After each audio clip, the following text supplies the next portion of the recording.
ছুটির দিনে আপনার কি করতে ভালো লাগে?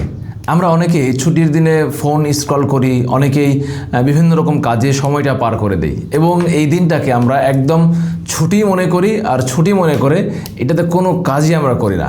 চলেন আজকে আমরা এমন একটি ট্রিক্স শিখি যেটার মাধ্যমে আমরা আমাদের ছুটির দিনকে ভালো মতো কাজে লাগাতে পারবো এবং আমরা আমাদের প্রোডাক্টিভিটিকে বৃদ্ধি করতে পারবো। ছুটির দিনের ভালো একটা চয়েস হতে পারে বই পড়া। কেন বই পড়া? কারণ বই পড়ার ক্ষেত্রে আমরা অল্প সময়ে অধিক জিনিস জানতে পারি। যেমন ধরেন, আমার হাতে একটি বই আছে, চিন্তার ইবাদত।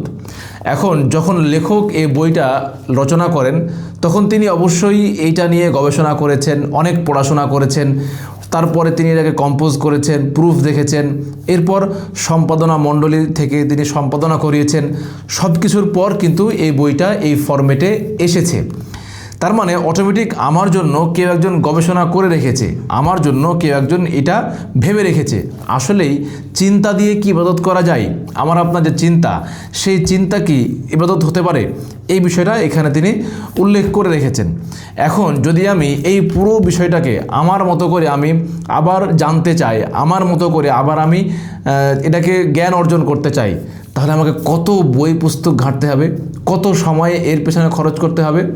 কিন্তু এই যে এই বইগুলো পড়ার মধ্য দিয়ে আমরা এই অল্প সময়ের মধ্যে অধিক এই জিনিসগুলো জানতে পারি, অধিক জ্ঞান আমরা অর্জন করতে পারি। এই জন্য ছুটির দিনে বেস্ট একটা চয়েস হতে পারে এই বই পড়া। যেই বই পড়ার মধ্য দিয়ে আমরা একদিকে আমাদের সময় সেভ হবে, অপরদিকে আমাদের প্রোডাক্টিভিটি, আমাদের কার্যক্রম, আমাদের চিন্তা চেতনা, এই জিনিসগুলো বৃদ্ধি হবে। তাই ছুটির দিনকে বই পড়ার কাজে ব্যবহার করতে পারি। জানিয়ে দিন কমেন্টে আপনার পছন্দের বই কোনটি।